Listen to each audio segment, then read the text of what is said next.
the last thing I said I would teach you is a way to increase your income by 10 times. Would that be a good thing to finish up with? Yeah, sure. All right. Now, it's a very simple formula. When I started off, by the time I was 36 years old, I still remember I started off speaking, and in my first year of speaking, I got a call from a senior businessman who asked me if I would do a talk for 800 business owners in his organization. And the talk would be on the success secrets of self-made millionaires, or would I speak about self-made millionaires. So I designed a talk, and I sat down and I started to do some research, and I realized I didn't know anything about self-made millionaires, but I had 2 months before the talk. So I quickly did an enormous amount of reading, and I found that self-made millionaires, people who had started with nothing and become millionaires in one generation, had been studied exhaustively. And so I put together a talk called 21 Success Secrets of Self-Made Millionaires. And I gave this talk, and it was very well received. And over the next 20 years, I was asked to give this talk all over the world. I put it on audio, I put it on video, and I wrote a book on it, which has sold hundreds of thousands of copies in multiple languages. And countless people that I've met all over the world said that that book made me rich. The CD made me rich. It was a 1-hour talk originally. Eventually, I expanded it like an accordion, would give it as an all-day talk, 21 ideas. And as I began to do this, I began to think, how could I increase my productivity so that I could become a self-made millionaire as well? And as a result of all this research, I pulled together 7 steps that I could take every day. And it was based on what we call the law of incremental improvement. In Japan, they call it the principle of Kaizen, which means continuous betterment. Sometimes it's called the law of accumulation, is that each thing you learn accumulates and helps you improve in other things that you learn. And my question I started off with was, if I wanted to increase my income 10 times, and I came up with this formula, if you could increase your productivity by 0.1% per day, 5 days a week, could you do that? Well, 1/10 is 1/1000th more productive. Most people could be twice as productive just simply by focusing on the most valuable use of their time every morning. But this is just 1/1000th more productive per day. So if I said, if you could do that 0.1% per day, 5 days a week, you'd be 0.5% more productive in a week. Having become 0.5% more productive, could you do it next week? And the answer is yes. So that would be in 4 weeks, you'd be 2% more productive. In 13 4-week months, 52 weeks, you'd be 26% more productive in the course of a year. Is that possible? And the answer is, of course it's possible. Most people could be twice as productive within 24 hours just by doing only the most valuable things they have to do. If you did it 26% a year with compounding times 10 years, at the end of 10 years, you'd be 1,004% more productive. You'd increase your income by more than 10 times. Interesting, I was in China last week, and my translator is a man named Peter Yao. And Peter started studying my materials on YouTube a decade ago when he was a security guard at night in a shopping center and come from a farm, came from a very low level, and he began to watch free videos with translation, German or Chinese characters on YouTube, and he began to learn English because he could see the characters. He actually taught himself English watching my videos, and one of my videos was on this 1,000% formula that I'm going to share with you. So I was talking on the stage to several hundred business people in China, and I was talking about this 1,000% formula, and he stopped and he translated. He said he learned this formula 10 years ago, and he didn't increase his income 10 times or 20 times. He increased his income 166 times in 10 years. He went from a poor Chinese worker to being a wealthy Chinese businessman and property owner. And he did it in 10 years. He's only in his mid-30s.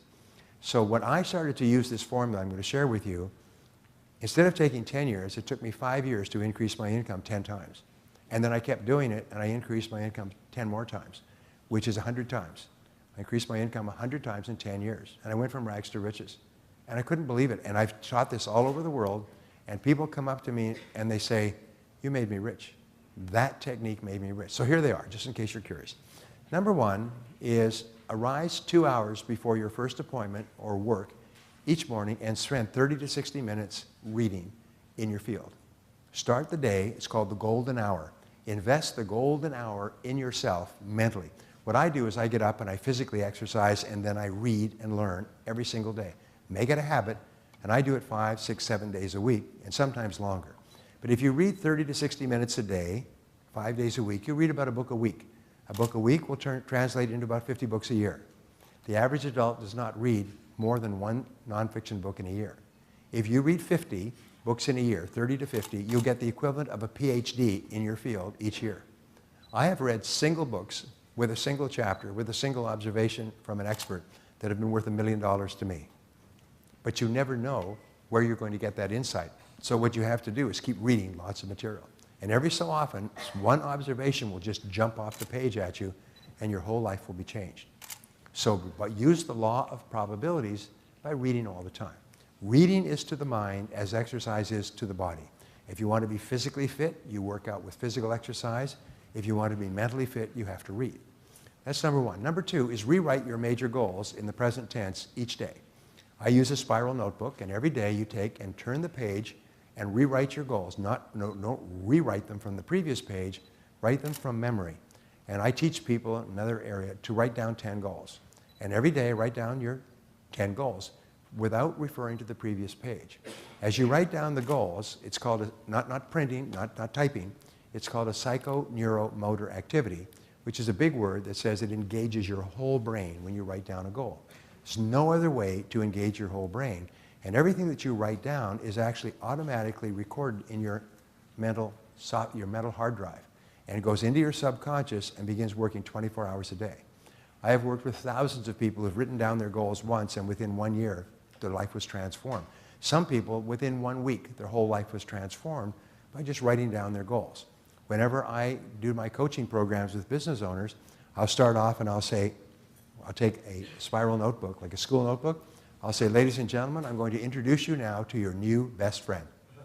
For the next 31 days, I want you to write down 10 goals on a separate page every day without looking back. And when you come back to the next coaching program, we'll talk about the results. People come back, 100% are just shocked at the difference that takes place in their lives when they begin writing their goals each day. If you just rewrote your goals each day, it would increase your income 1,000%. If you just read 30 to 60 minutes each day, it would increase your income 1,000% if you did nothing else. Number 3 is to plan every day in advance. Always work from a list and make a list of everything you have to do the next day, the night before. And planning will save you 25 to 50% of your time every single day. You'll get your 1,000% just by planning carefully before you start work.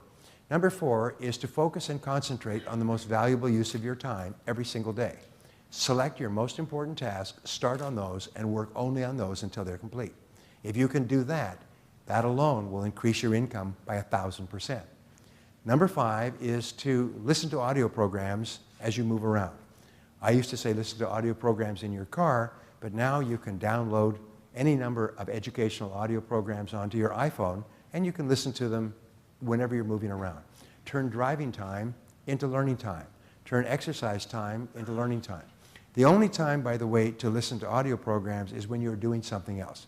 You can't sit and listen to audio programs because it's too slow. But if you're driving, you can listen. If you're exercising, you can listen. If you're walking, you can listen. Even if you're going shopping, you can listen. Keep feeding your mind with new ideas, because one idea can make you a fortune. I remember listening to one audio program by one very smart entrepreneur in March of 2010, and he had one observation. And I built a whole seminar around that observation, and I have earned more than $2 million from that one observation since then. It was sort of like the lightning strike that's put everything together. It's sort of like sometimes electricity in a compound will change the whole compound. It was just one idea that led to a $2 million idea. But you never know where the idea is going to come from, so you have to expose yourself to lots of ideas. Number 6 is ask 2 questions after every event of importance, whether it's a sales call, a meeting with a client, an interview. And the 2 questions are what I call the magic questions. And these questions will make you rich. Question number 1 is, what did I do right? And then take and write down everything that you could think of that you did right in that situation. Do this immediately after. We were talking on the radio this morning. In the military, after every military exercise, they immediately do what is called an after-action report. An after-action report is the officers are forced to sit down and go through every single step of the operation that just took place, and they ask, what did we do right, and what would we do differently? What will we do differently next time? And what you're doing is you're capturing the very best things that you learned from that last experience. If you do this after every sales call, within a year, you'll have increased your sales 5 to 10 times. Within a year, you'll be one of the highest paid people in your field. If you do this after every presentation, as I used to do, if you do this after every interview, as I used to do, it's just astonishing how fast you learn and grow when you do an after-action report immediately after you have completed the event or the action. And number 7 is to treat each person like a $1 million customer. Treat each person that you meet as though they are the most important person in the world. Start with your family, start with your spouse and your children, and as you go through the day, treat everybody as if they were important. Mary Kay Ash, amazing woman who divorced, mother of 2 children, started selling cosmetics and eventually built Mary Kay Ash Cosmetics, which has made more women millionaires than any other single business in history. She said the philosophy of her company was to imagine that everybody you meet is wearing a sign, and the sign says, make me feel important, and respond to that sign that everybody is wearing. So everybody in her company was encouraged to make everybody they met feel important. If you will do that, more doors will open for you, more opportunities will open for you, but the most amazing thing is this, is when you make other people feel good about themselves, you feel better about yourself as well. As you make other people happy, you feel happier. As you raise the self-esteem of others, your self-esteem and self-confidence goes up as well. So from now on, treat every person as though this person could buy $1 million worth of your product if you just treated them nicely. And sometimes I see people who will do this with prospective customers, but then they'll treat waitresses and taxi drivers with disrespect. The mark of a superior person is the way they treat people who cannot do them any good. So you can always tell a top person because of the way they treat people who can't do any good for them.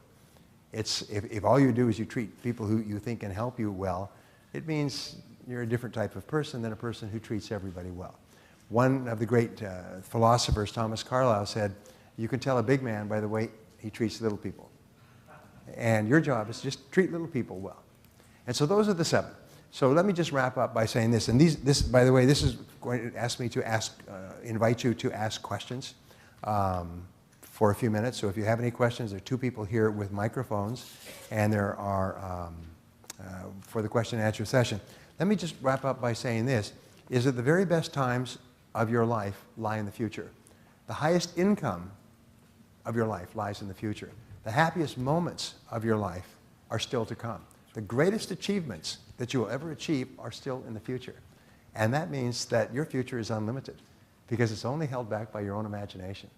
So I hope that these ideas have been helpful for you, and I hope you have a wonderful future. Thank you.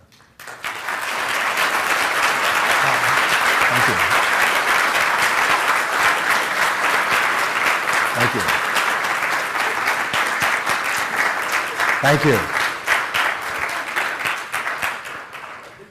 Thank you. Thank you very much, Brian Tracy, and thanks for everyone for joining us today. And please do not lose the chance of asking questions before he leaves Dubai. So, any question? When are you coming back? Wow, when are you coming back? That's a great question. I'm flying to Tehran next week to give our 2-day MBA. And then I'm flying to Irkutsk, and then I'm flying to Amili in Kazakhstan to give this 2-day MBA program. We're giving it all over the world. And we're coming back next year, probably in February, to give this 2-day MBA. And Gautam has asked me to tell you that if you would like some information on this program, write MBA on your business card and drop it off at the back when you leave. This program is incredible. We have people who literally double the size of their business in as little as 30 days after this program. But it's certainly within a few weeks or a few months, because it teaches you all the things to stop doing and all the things to start doing. And many of them are actually revolutionary, but they're very simple, they're very practical, and they're used by the best companies in the world, the most profitable companies. So that's when I'll be back. And if you're interested, just let us know, and we will let you know. Do you know the date? We don't know the date exactly, but it's probably going to be in February. February? Oh, yeah, February 2014. We haven't set the date. Thank you, Brian. Before we start with the questions, please, we have the feedback form on the tables. We'd be very grateful if you can fill them in after the Q&A session. And we have a question over here. Right here. My name is Adnan. I'd like to thank you first for joining us. It's been a great pleasure meeting you, and it's been great, very informative. I just have a question where in business in general, we find that most of the successful stories are taking place in the US, and they excel very fast. Is there any reason for that? And number two is, all these advices that you have given us, are they applicable in certain geographical and cultural, or, certain cultures in the world? Just these are my questions. Well, I do a lot of research. I've done a lot of research on the countries in the Gulf. Dubai, yesterday in Qatar, but I've also worked in Bahrain, Saudi Arabia, and Iraq, obviously, and Oman, and other countries. And what I have found is that in these countries, the importance of relationships is probably as great as any other country in the world. Chinese have a word called guanji, and guanji means relationships or connections. And so the most important thing that I think I've emphasized here is spending time with your customers and prospective customers and building high-quality relationships with them, and then doing everything possible to maintain the quality of those relationships. And that seems to be the truth worldwide. So yes, they are cross-cultural. Now, it's interesting, America always tends to be 5 years ahead of Europe in terms of business innovation because of the cultural climate, the dynamism, the entrepreneurship. Then the ideas come to Europe. And what they say, and they've tracked this, is that they usually start on the East Coast, new ideas in business, New York, Boston, Philadelphia, and then they jump to the West Coast. And then they develop, and they could move back across the country, and then they jump to Europe. And then from Europe, they go down into the Middle East, and from the West Coast, they go to the Far East. So yes, you're a little bit behind, but that's normal and natural. It's the same as with technology. But the basic ideas are the same. Produce good quality products, have good relationships with your customers, continually upgrade your skills, and the one thing they found was the best investment of all that a business can make is to increase the quality of its products. In other words, make its customers happier. And if you do that, that will work everywhere. It works here for you and I, it works everywhere in the world. Because all of us are human beings, and we all want to be happy. And we all want to be happy with the products and services that we buy. And if you'll make me happy with the products and services you sell me, I will buy from you and buy again and bring my friends. Yes, we have a question over here. Yes. Paul Hawkins, HR consultant. Thanks very much, Brian. It's always a pleasure having you here. I've been reading your books and listening to your motivational tapes for a long, long time. My question is following. I think some of us might agree that if the same audience came here and we were lucky enough to have you here again in a year's time, a number of them wouldn't have changed at all. No. Maybe you could give us some reasons for that. There's a human factor involved. The second thing is, what do you think is the key most factor which triggers off a change, a transformation in the way we do things? Good questions, answers for the questions. There are three things that hold us back, three enemies, and these enemies are the same enemies worldwide. Number one is the comfort zone. Is we become comfortable doing things in a certain way and we are reluctant to change.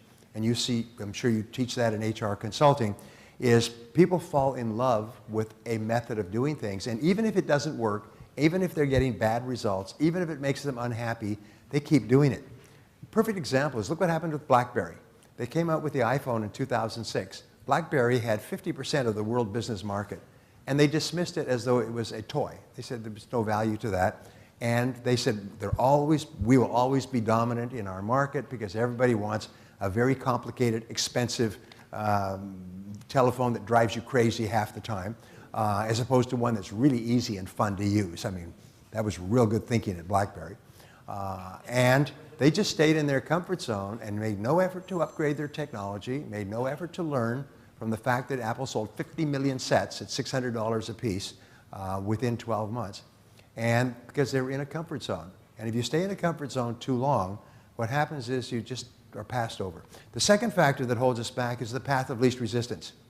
Remember I said starting something new is the hardest thing of all. We do everything possible to justify not changing. And you must, when you present a new idea to people, it'll automatically trigger all the reasons why it won't work. The path of least resistance is that human beings always seek the fastest and easiest way to get the things they want. And so people are always looking for easy ways. And if you suggest changing or doing something new or different, that's difficult. It's hard to do something new, and they will fight you at every step of the way. The third factor is the fear of failure. They're afraid that if they try something new, what if it doesn't work? And what we're doing now is working. What if we try something new? So those are the three factors. So the question is, why and how do people engage in transformation? And the answer goes back to the research that you read, Paul. It's called a significant emotional experience.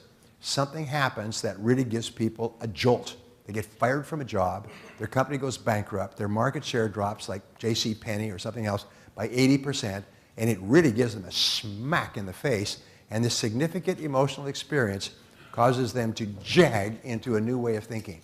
It opens them up to maybe there's a better way to do this. But the significant emotional experience is usually very painful. Very painful, and without that, it's like a person who works and works and works, and finally, in their age 55, they're estranged from their spouse, and their children hate them and are drug addicts, and they have a heart attack, and they almost die. And that significant experience, they come back and afterwards they're a totally different person. Suddenly they have a perspective on what's truly important in life, and it's not work. And they change their family, change everything. So unless people have that significant emotional experience, it's very hard for them to change because of the power of those first three that I told you. So just be alert to those. You'll see them everywhere. Yeah. We have questions on the table, 2 questions. Hi, Brian. How are you? My name is Sushma. How are you? Every time I see you, you keep coming up with such great content, and it's like you're always coming up with innovative ideas and different techniques. My question is, how do you remember all of this? Do you have any tips on memory retention and just, you know, because it amazes me every time. You know, I know that you're a genius, but just how do you remember all of this? Remember, you're probably smarter than me. If we took IQ tests, you'd probably beat me. Most of the people in this room would beat me. But I found that the key is preparation. Preparation and repetition. So what I do is I prepare and prepare. And even though I've shared these ideas before, I got up early this morning. I got in late yesterday, midnight from Qatar, and I still prepared and prepared all these notes. And what that does is, I call it fluffing up your mental pillow. So you fluff up a pillow. By preparing, you fluff up your mental pillow so that the ideas are available to you. So it's just repetition. It's not a matter of being particularly smart. It's just doing it over and over again. Well, I think the most important thing in a subject, and I really urge people, is don't ever try to learn something that you don't really enjoy, because you'll be demotivated and you won't remember anything. And don't try to learn something that you can't use right away. This basic research on this is, it's got to be usable. You've got to think, as I read this, geez, this is neat stuff. I can use this. This is applicable. Because if it's not applicable, it won't be enjoyable to learn. And if it's not something that you like, if I was starting to talk about, financial analysis and how you can dramatically improve the results of certain parts of your business by changing the algorithm that you use to measure the response rate, I mean, most of the people in this room would go to sleep because you're not interested in the subject. So I'm always put my heart into subjects that I really care about. And you can tell I really care about these ideas because I have seen so many people who have taken these ideas and accomplished extraordinary things. After years of struggle, they've just literally done wonderful things with their business and their lives.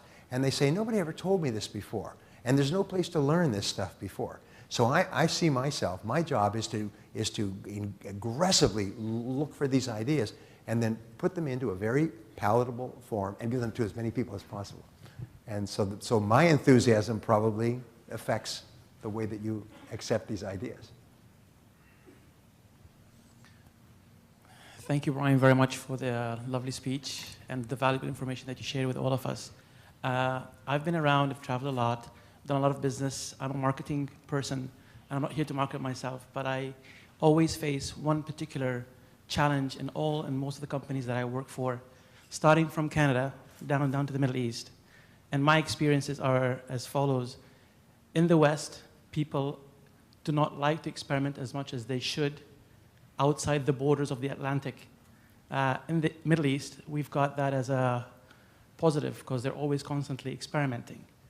But the only thing that I've seen as a major difference is you got a lot of positive people in the West as compared to the Middle East, as a way of thinking.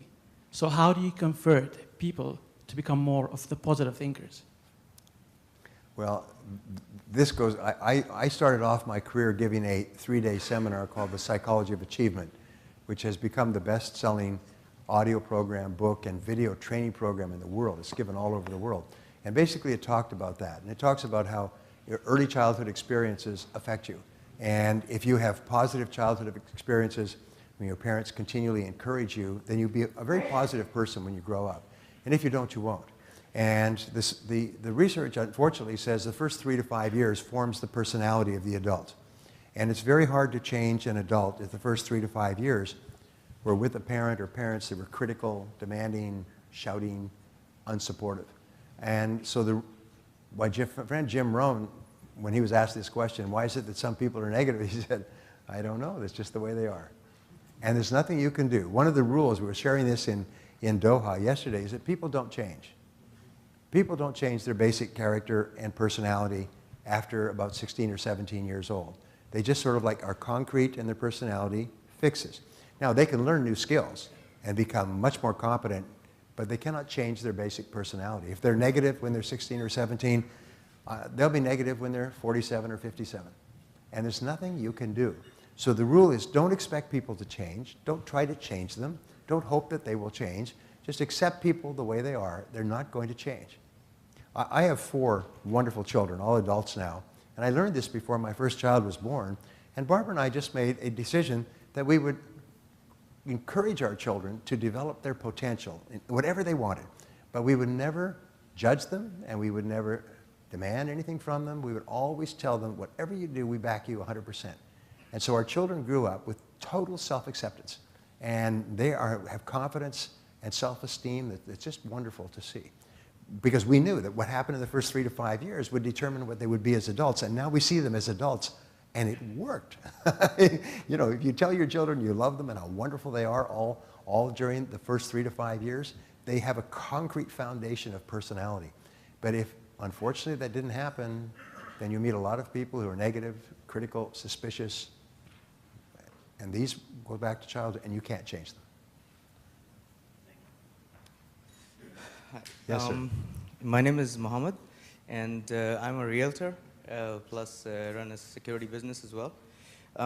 I just have a concern, which is how do you set aside priorities between professional and personal goals? Because sometimes your personal goals or priorities, which are inclusive family, they turn out to raise blockage in your professional priorities. Yes. So what's the key? Well, sometimes, in Doha, we talked about this. The question is, if you're a professional tightrope walker and you're walking on a wire, how often do you balance? All the time. And it's the same thing with balancing personal and professional goals. The first thing is to be really clear about your business goals and then focus on your work. Work all the time you work. The reason people, especially men are the biggest offenders of this, women not at all. The reason men don't spend as much time with their families and children is they say, well, I'm so busy, I've got so much to do. It's because you're wasting so much time at work that you bring your work home. There's a little story about the little girl who goes to her mother and says, Mommy, why is it that Daddy brings work home all the time and does work in the evenings and doesn't spend any time with us, with the family? And she said, well, honey, you have to understand, Daddy's got so much work to do, he can't get it done at work. So he has to bring it home. And she says, well, why don't they put him in a slower class?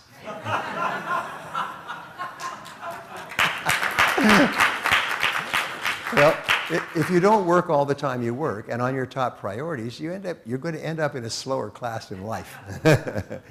And so that's the balance. But I made a decision When I got married, got married when I was 35, and I told Barbara that she and our family would take precedence over everything. And they always have.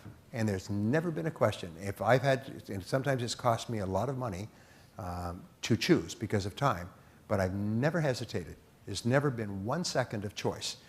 Always they come first. And they know that. Now I'm going to focus on my work, get my work done. But if there's a need for my family always comes first. And so my children know this as well. It's been clear to my children. So my family life has been really good. I'm a very happy person. Hi, Brian. My name is Deepak. Thanks for all this wonderful and wealth of knowledge and practical information. Brian, I have a question. Like in transformation process, like as you say, like person will, if it is he is a negative, will remain negative. If it's a positive, the transformation process. Yeah, transformation, right? self-transformation process, or if you expect somebody else to transform. Yes. Compelling reason, like strong why. For what? For changing? Yeah, for changing. How important? Well, it can be a shock that your current way of interacting is not working. Okay. And it could be the loss of a job. You could be fired from a job or lose all your money. Or your business can collapse. But because of the comfort zone, because of the path of least resistance and so on, it has to be a real shock. It's almost like a mental collision that you suddenly question and realize that what you're doing is not working. I've had a couple of these in my lifetime that have been very helpful to me. But as Peter Drucker once said, it's not that miracles don't happen, it's just that you cannot count on them.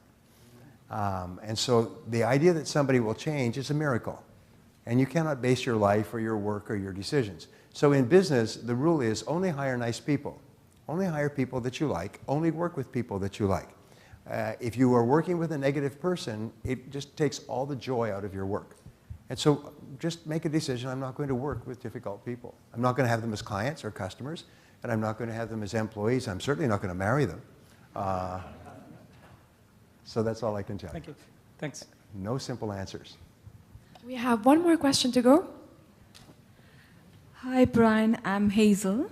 I'm in the marketing and I work for a company, an airline. I just have a few questions. One of it is that you said you can't change people, but the purpose that we are here to change ourselves from your talk. Yes. So can you explain that a little bit more? Well, I mentioned this earlier. You can learn new skills. But it's like a car. You cannot change a car's engine by changing the paint on the outside. You can learn new skills. If you're ambitious and you're positive and you want to be more successful and you're eager to learn and apply new ideas, there's no limit to what you can do. But your basic personality, that's like your eye color. It's like your height. It's even like your sex. You cannot change these. These are basic parts that are programmed into your personality. So don't try to change people. If people are lazy when they're young, they'll be lazy 50 years later. If people are dishonest, they'll be dishonest. If people are unorganized, they'll be disorganized.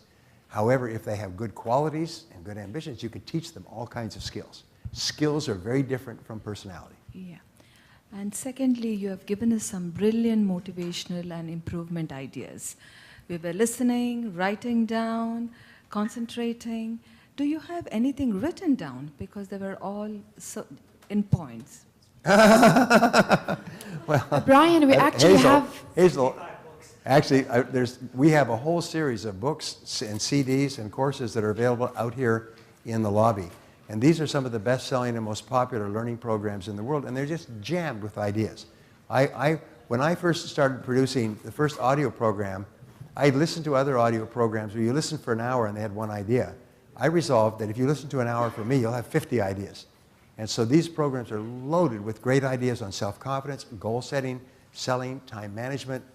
So please take a look at them on your way out. That answers your question, and we also have a video we'll be posting on the Dubai Media City Facebook page, and of course on YouTube. You're most welcome to view it again. I'm sure it's so worth it. Again, please do fill in the feedback form. And on behalf of the TCOM Media Cluster and the Right Selection, we thank you very much for joining us. We thank you, Brian Tracy. And as I think it's Chinese, thank you. Thank you very much. It's been such a pleasure. We really appreciate it. Thank you so much for joining us. Thank you. Shukran. Shukran. Thank you. Thank you. I am I'm gonna become rich in 5 years, and you will see. Just like Brian in 30 years. Thank you. Thank you so much, Brian. Thank you. Thank you. I just wanted to say a little bit about the event I've just witnessed. Truly inspirational. Really was a great speaker with some really, really positive and definite things that I can do and take into my career and make myself more successful in the future. So I really appreciate the time and the opportunity. It's been an amazing opportunity by TCOM and the media cluster to attend Brian Tracy, who has been a mentor for quite a long time. And having the exposure of listening to him directly, face-to-face, going through a Q&A session, I'm certain that it's going to be a life turner. I thank the TCOM investments and the media cluster for creating an event like this, and I'm sure that a lot of people who attended this event will highly benefit out of it. I found this program extremely interesting, and I'm sure that it was very useful for the other participants too. I'd like to thank Knowledge Village and TCOM for giving us this opportunity for listening and attending such a wonderful program. We came to the Brian Tracy event organized by TCOM. It was a very interesting event, a lot to learn from Brian, and it is always a pleasure to come to events which start on time and finish on time. It was definitely very helpful to learn a lot of new things from them. This was my first seminar to attend, which was conducted by Brian Tracy. I have been a huge Brian Tracy fan for over 7 years now, and his speech was absolutely phenomenal. I highly recommend it for anybody who would like to learn something outside the academic sphere and outside the work environment and really add value to themselves in terms of personal development. The insights and the knowledge he's submitting is always in a very smooth and is a very organized way that speaks directly to the mind. That's why I always like his presentations. It's simple techniques and simple rules that, if applied diligently, can produce amazing results. I've been a Brian Tracy fan for over 20 years. I still have the Psychology of Excellence tape set that he produced years and years ago. I've still got it on tape, and I was so excited to see him today because although I've read many of his books and listened to his tapes, and I even got video sets of his, I've not actually seen him before live, and it was just fantastic today to see him here in Dubai, and I'm very much looking forward to him coming back again in February 2014. Come back soon, Brian.